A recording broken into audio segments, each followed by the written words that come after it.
इस शहर में धूल धीरे धीरे उड़ती है, धीरे धीरे चलते हैं लोग, धीरे धीरे बजते हैं घंटे, शाम धीरे धीरे होती है। ये धीरे धीरे होना, धीरे धीरे होने की सामूहिक लय दृढ़ता से बांधे है समूचे शहर को, इस तरह कि कुछ भी गिरता नहीं है, कि हिलता नहीं है कुछ भी, कि जो चीज जहाँ थी वहीं पर रखी है, कि गंगा वहीं है, कि वहीं पर बंधी है नाव, कि वहीं पर रखी है तुलसीदास की खड़ाओ सैकड़ों बरस से। बनारस पर यह कविता मशहूर कवि केदारनाथ सिंह की है।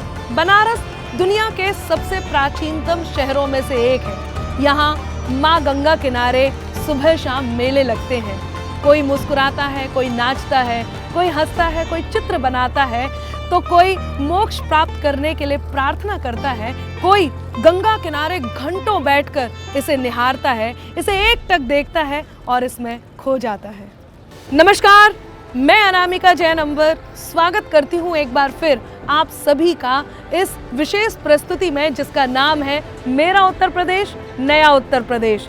आज हम बात करने वाले हैं जीवनदायिनी माँ गंगा और उसके किनारे बसे इन घाटों की, जो सदियों से अस्तित्व में है।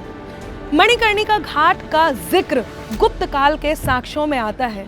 इस लिहाज से ये हम समझ सकते हैं कि ये 1500-2000 साल पुराने घाट हैं।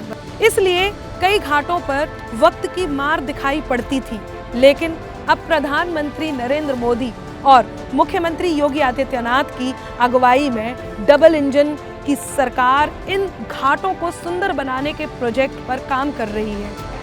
कि काशी ये मोदी जी के संकल्पों की काशी है।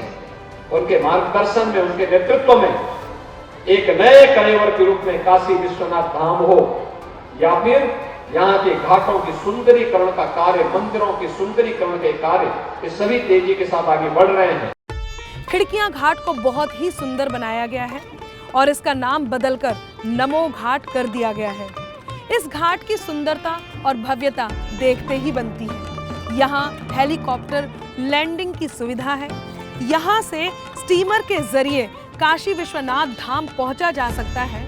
इससे शहर के ट्रैफिक में फंसने की आवश्यकता भी नहीं पड़ेगी। बाबा तोहार दया जो रही, कली काल कराल सतावे न पाई, ध्यान रही ससी भाल के जो, दयानहार कबो बहकावे न पाई। काशी विश्वनाथ धाम के गंगा द्वार की सुंदरता देखते बनती है और इसकी खास बात यह है कि जब गलियों से होकर के मंदिर जाना होता था, अब ऐसा नहीं है। आप सीधे गंगा द्वार से काशी विश्वनाथ धाम में प्रवेश कर सकते हैं और अपने बाबा विश्वनाथ का आशीर्वाद ले सकते हैं, उनकी पूजा अर्चना वंदना कर सकते हैं। कि मंदिर की सबसे खासियत बात यह है कि एक तो जो दर्शन हुए हमें, एक तो आसानी से लाइन में भले लगना पड़ रहा है हर किसी को, पर आसानी से हम दर्शन करके जल चढ़ा पाए हैं। गंगा द्वार के दूसरी ओर दशाश्वमेध घाट है। ये घाट सबसे प्रसिद्ध घाटों में से एक है। यहाँ गंगा आरती होती है और ये आरती इतनी सुंदर, इतनी भव्य होती है कि हजारों मील दूर से लोग इस आरती को देखने आते हैं और इसका हिस्सा बनने की कामना करते हैं।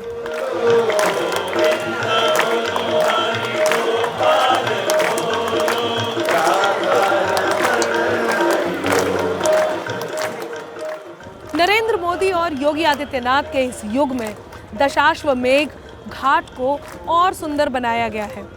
यहाँ पर हर रोज लाखों श्रद्धालु और सैलानी आते हैं। उनके लिए घाट पर जन सुविधाओं की व्यवस्था की गई है। यहाँ फ्लोटिंग जेटी पर चेंजिंग रूम बनाया गया है। वाराणसी स्मार्ट सिटी 6 अन्य प्रमुख घाटों पर फ्लोटिंग जेटी चेंजिंग रूम बनवा रही है। जेटी पर एक समय में 10 महिला और 10 पुरुष गंगा स्नान के बाद कपड़े बदल सकते हैं। इस जेटी की खास बात यह है कि नाव पर सवार होने के लिए अलग से रास्ता है। गंगा द्वार के दूसरी ओर मणिकर्णिका घाट है। मणिकर्णिका घाट को 3 भागों में विकसित करने की योजना है। पहला भाग विजिटर ब्लॉक होगा, जिसमें शौचालय, स्नान गृह और विश्राम कक्ष होंगे। दूसरा भाग शवदाह गृह होगा। यहाँ परिसर के छत में ही शवदाह की व्यवस्था होगी। और तीसरा भाग जहां दत्तात्रेय पादुका से तारकेश्वर महादेव मंदिर के परिसर को संवारा जाएगा। 17 करोड़ रुपए की मणिकर्णिका तीर्थ परियोजना को national mission for clean Ganga की मंजूरी मिल गई है। इसमें जलासेन घाट से सिंधिया घाट तक के परिसर को कॉरिडोर में विकसित किया जाएगा। तो अब हम गर्व से यही कहेंगे, बनारस गर्व से तनी शान है हिंद के ललाट की। हाँ, यही विकसित मुस्कान है काशी के घाट की। गंगा में जल की पवित्रता और गांगे डॉल्फिन की फिर से उपस्थिति, यह भी हम सबके सामने इस पवित्र नदी में एक बार देखने को मिलती है।